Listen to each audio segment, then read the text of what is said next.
27 నుంచి 31 వరకు చదువుతున్నాం. లూకాసు వార్త 23వ అధ్యాయము 27 నుంచి 31 వరకు. గొప్ప జనసమూహమును ఆయన గూర్చి రొమ్ము కొట్టుకొనుచు దుఃఖించుచున్న చాలా మంది స్త్రీలను ఆయనను వెంబడించేది. యేసు వారి వైపు తిరిగి, యెరూషలేము కుమార్తెలారా, నా నిమిత్తము ఏడ్వకుడి, మీ నిమిత్తమును మీ పిల్లల నిమిత్తమును ఏడ్వుడి. ఇదిగో గొండ్రాళ్ళను కనని గర్భములను పాలియని స్తనములను ధన్యములైనవని చెప్పు దినములు వచ్చుచున్నవి. అప్పుడు మా మీద పడుడని పర్వతములతోనూ మమ్మను కప్పుడని కొండలతోనూ జనులు చెప్పసాగుదురు. వారు ప్రతి మానుకే ఇలాగు చేసిన ఎడల ఎండిన దానికి ఏమి చేయుదురో అని చెప్పారు. వారు పశ్చిమ రానుకే ఇలాగు చేసిన ఎడల ఎండిన దానికి ఏమి చేయుదురో అని చెప్పాను.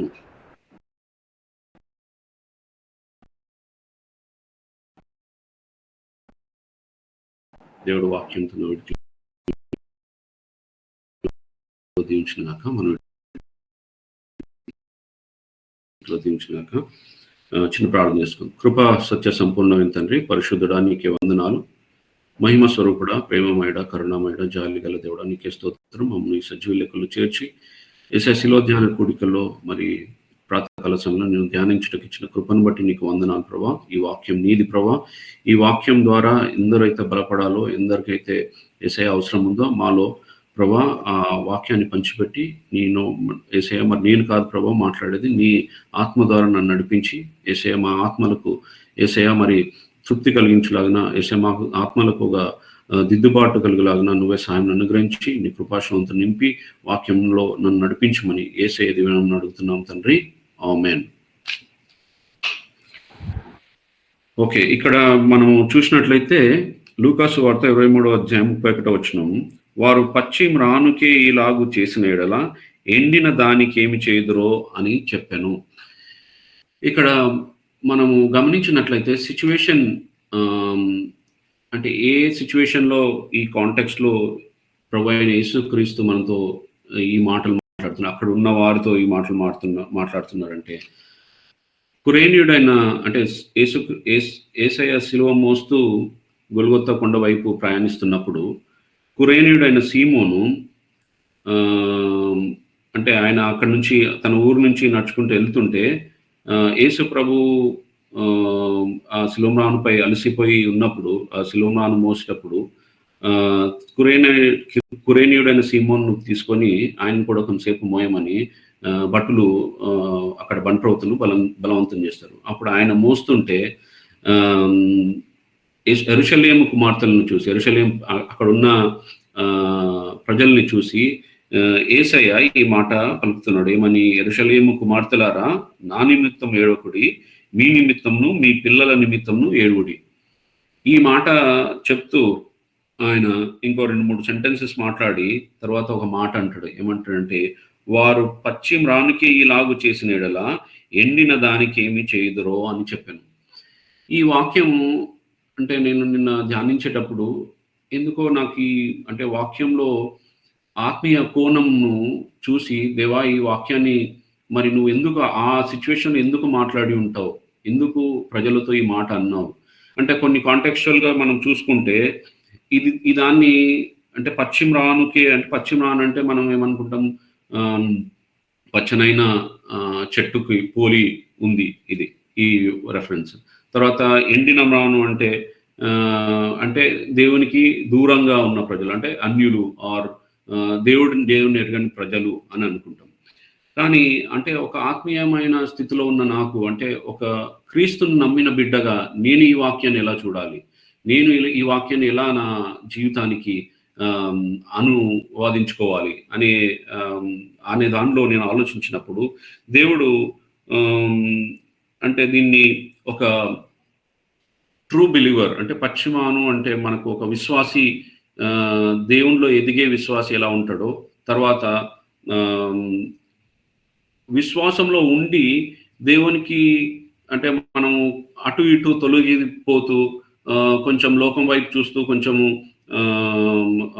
దేవునితో ఉంటూ ఎలా ఉంటారో ఆ మీనింగ్లో మాట్లాడుతున్నాడు అని నాకు, అంటే నా దృష్టిలో నాకు అనిపించింది అనమాట. సో దాన్ని బట్టి మీతో కూడా ఈ వాక్యాన్ని పంచుకొని అంటే దేవుని ఆత్మీయ మేలు పొందాలని, ఒకవేళ మనం ఉన్న స్థితిలో మనల్ని మనం పరీక్షించుకొని మనం ఏ పరిస్థితిలో ఉన్నాము సరిచేసుకొని చూసుకొని సరి చేసుకోవాలని ప్రభు నామం పేరట మనవి చేస్తున్నాను. ఇంకా లోపలికి వెళ్తే మనం ఏంటంటే దీని గురించి ఇంకా మనం ధ్యానిస్తే మొదటి పేతురు పత్రిక 4వ అధ్యాయము, మొదటి పేతురు పత్రిక 4వ అధ్యాయము 12వ వచనం.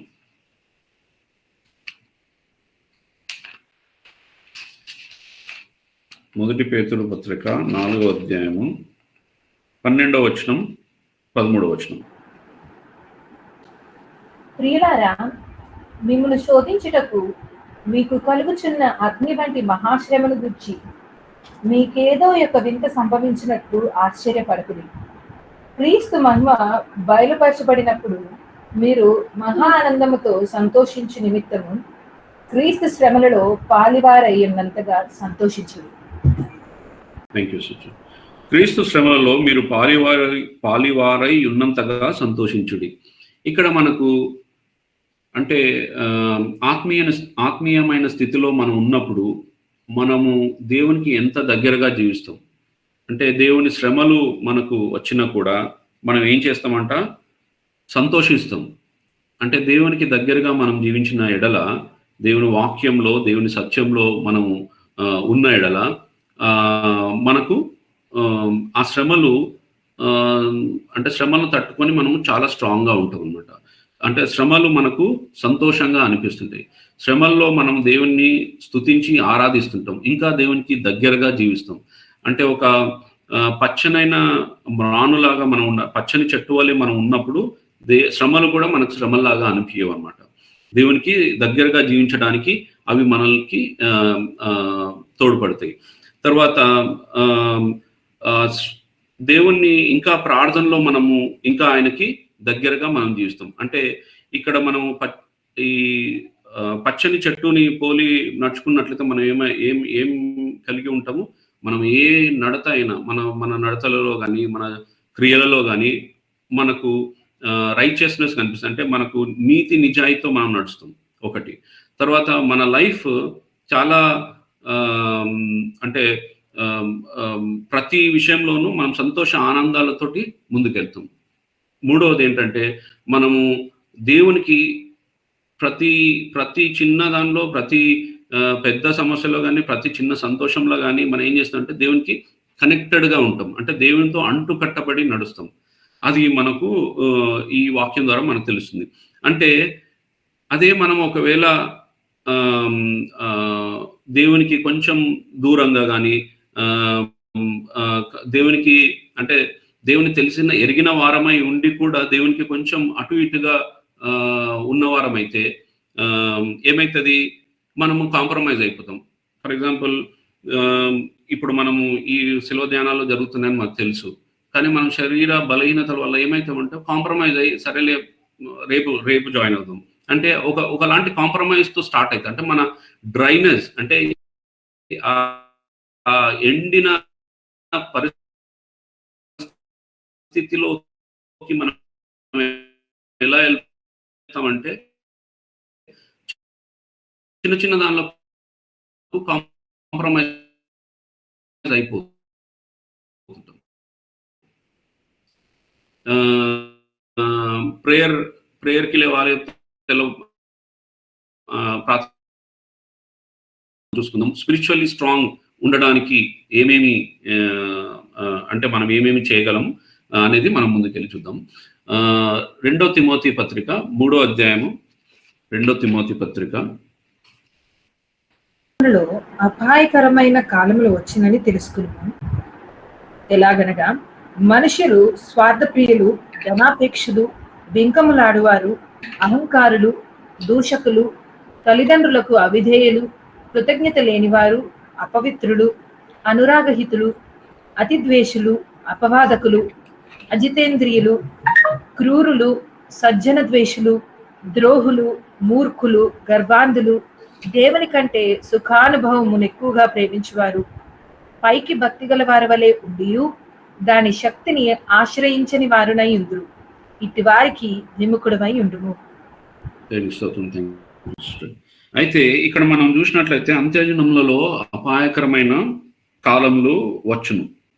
అంటే శ్రమలు మనకు చాలా కలుగుతాయి. అప్పుడు మనము అంటే ఈ దూషకులు, తల్లిదండ్రులకు అవిధేయులు, అనురాగరహితులు, అతిద్వేషులు, ఇవన్నీ దేవుడు అంటే మనకు ఈ జరగబోయే అంత్య దినాల్లో జరగబోయే భయంకరమైన పరిస్థితులు. ఒకవేళ మనం పశ్చిమ రాను వలె దేవునికి అంటు కట్టబడి ఉండకపోతే ఏమవుతుంది?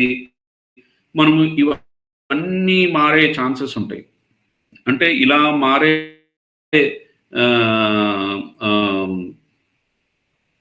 చాలా అవకాశాలు మనకు ఉంటాయి. అంటే తల్లిదండ్రులకు అవిధేయులుగా అయ్యే ఛాన్సెస్ ఉంటాయి. తర్వాత అనురాగ రైతులు అంటే బంధుమిత్రులను ఎవరిని ప్రేమించని పరిస్థితుల్లో ఏ ప్రేమ లేని వారంగా అయ్యే ఛాన్సెస్ ఉంటాయి. సో ఇక్కడ చూసిన ఈ అన్ని ద్రోహులు, మూర్ఖులు, గర్వాంధులు, ఇవన్నీ అంటే మనము మత్తయి సువార్త 24వ అధ్యాయము, మత్తయి సువార్త 24వ అధ్యాయము 12-13 వచనాలు.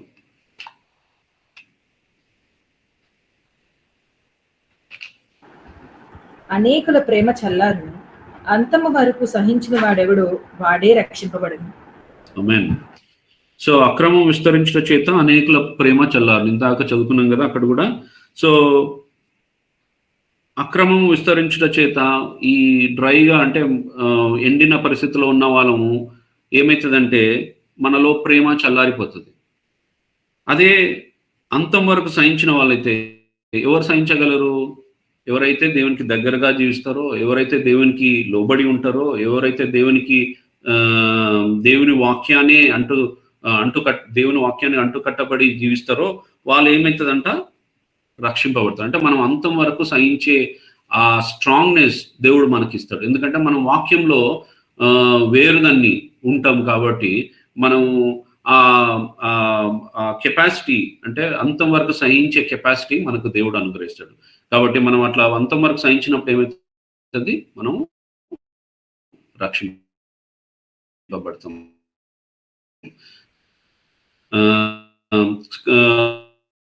13 వరకు ఉంటుంది. అందులో మనకు సాదృశ్యంగా బుద్ధిగల కన్యకల్ని పశ్చిమానికి అంటే దేవునికి అంటుకట్టబడి దేవుని వాక్యాన్ని అనుసరిస్తూ నడుచుకునే వారికి పోలికగా ఉంటుంది. ఎందుకంటే వాళ్ళు సిద్ధపడి ఉంటారు. బుద్ధిగల కన్యకలు అంటే మనం దేవునికి దగ్గరగా జీవిస్తున్నప్పుడు తప్పకుండా మనకు దేవుని నడిపింపు ద్వారా మనం సిద్ధపడి ఉంటాము. అదే ఎండిన మ్రానికి సాదృశ్యంగా ఉన్న బుద్ధి లేని కన్యకలు అంటే దేవునితో అంటుకట్టబడి ఉండరు కాబట్టి మిడిమిడి జ్ఞానంతో ఉంటారు కాబట్టి అటు ఇటుగా లోకము దేవునికి అటు ఇటుగా ఉంటారు కాబట్టి సాతానుడు వాళ్ళని చాలా కుయుక్తిగా పడేసే ఛాన్స్ ఉంటుంది. వార్త 14వ అధ్యాయము 29-31 వచనాలలో, మత్తయి సువార్త 14వ అధ్యాయము 29-31 వచనాలలో పేతురు నీళ్లపై నడుచుట అనే ఆ రెఫరెన్స్ ని మనకు గుర్తు చేస్తున్నాడు. ఏంటంటే పేతురు ఎప్పుడైతే విశ్వాసంలో దేవుని వైపు చూస్తూ నడిచాడో నీళ్ళపై చాలా హ్యాపీగా నడిచాడు. అదే కొంచెం అటు ఇటుగా కొంచెం అంటే నీళ్లు ఉన్నాయేమో అని భయపడినప్పుడు ఏమైంది? మునిగిపోవడం స్టార్ట్ అయింది. అది మనకు ఇక్కడ దేవుడు ఒక సాదృశ్యంగా అంటే పశ్చిమానికి ఎండిన మ్రానికి సాదృశ్యంగా మన మన మన దృష్టికి తీసుకొస్తున్నాడు. ఏంటంటే ఒకవేళ దేవుని వైపు చూస్తూ నడిస్తే మన జీవితము ఆహ్, ఎంతో అంటే ఆయనపై దృష్టి ఉంచితే మనకు చాలా సాటిస్ఫైయింగ్‌గా ఉంటది. తర్వాత దేవుని దృష్టిలో మనం నడుచుకుంటూ విశ్వాసంలో ముందుకు నడుస్తూ ఉంటాం. అదే లోకం వైపు చూస్తే మనకు ఆహ్, అనుకోని ఇబ్బందులు, అనుకోని ఆపదలు, తర్వాత మనం బలహీన పడే స్థితిలో ఆపదలు అంటే ఇబ్బందులు, ఇరుకులు విశ్వాసాలకు గూడా ఒస్తాయి. కానీ వచ్చినప్పుడు ఏంటంటే నిలదొక్కుకొని నిలబడే శక్తి దేవుడు మనకు అనుగ్రహిస్తాడు. అదే ఎండిన మ్రానుగా ఉంటే అంటే విశ్వాసంలో అటు ఇటుగా దొర్లుతుంటే లోకం వైపు చూస్తుంటే మనము మునిగిపోయే ఛాన్స్ ఎక్కువగా ఉంటది.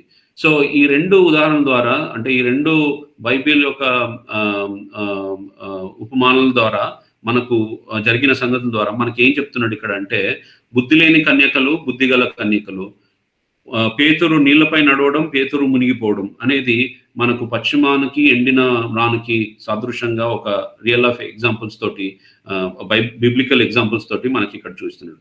అదే మనము ఒకసారి రియల్ లైఫ్ ఎగ్జాంపుల్ తోటి పోతే ఆహ్, ఒక అంటే మనలోనికి అతిక్రమము, మనలోనికి పాపము చేరి మనల్ని దేవునికి దూరంగా చేస్తుంది కదా! అన్నట్టు పేతురు ఉదాహరణ తీసుకుంటే ఆయన అప్పటి వరకు విశ్వాసం కలిగి ఉన్నాడు. ఎప్పుడైతే ఆయన కింద చూసాడో అంటే లోకంలో చూసాడో అప్పుడు వెంటనే ఆయన మునిగిపోసాగాడు. అయితే మనము ఇప్పుడు మునిగిపోతున్నామా? లేకపోతే దేవునితో పాటు నడుస్తున్నామా? అనేది మనం సరిచూసుకోవాలి. నిజంగానే ఇప్పుడు ఈరోజు మనకొక హెచ్చరికగానే దేవుడు మనకి ఈ మాటను చెప్పారు. మన స్థితిగతులు ఏ విధంగా ఉన్నాయని మరొక్కసారి మనందరం కూడా సెల్ఫ్ చెక్ చేసుకుందాం. దానివల్ల ఒకవేళ మనం పచ్చని స్థితిలో ఉంటే ఫలించి అభివృద్ధి పొంది ఫలాలను అనేక మందికి అందిస్తాం. లేదు ఎండిపోయిన స్థితిలో ఉంటే మనకు తెలుసు కదా ఎండింది ప్రతీది కూడా మనం ఎందులో పడేస్తాం? అగ్నిలో పడేస్తాం. మనం అగ్నిలో పడిపోయే స్థితిలో ఉండకుండా మనల్ని దేవుడు కాచి కాపాడి జీవింపచేసే స్థితిలోకి మనం అందరం ఉండాలని కోరుతున్నాను. ఒకవేళ మనం జీవితం ఎండిపోయిన స్థితిలో ఉందేమో, ఎండిపోయిన స్థితిలో ఉన్నప్పటికీ దేవునిని ప్రార్థించినప్పుడు మనం తిరిగి చిగురింపజేయగలడు ఆయన. దానికి ఆయనకి సమర్థత ఉంది. ఆయనకి సమస్తమును సాధ్యమే కాబట్టి ఎటువంటి పరిస్థితుల్లో ఉన్నామనేది ఒక్కసారి మనం సెల్ఫ్ చెక్ చేసుకొని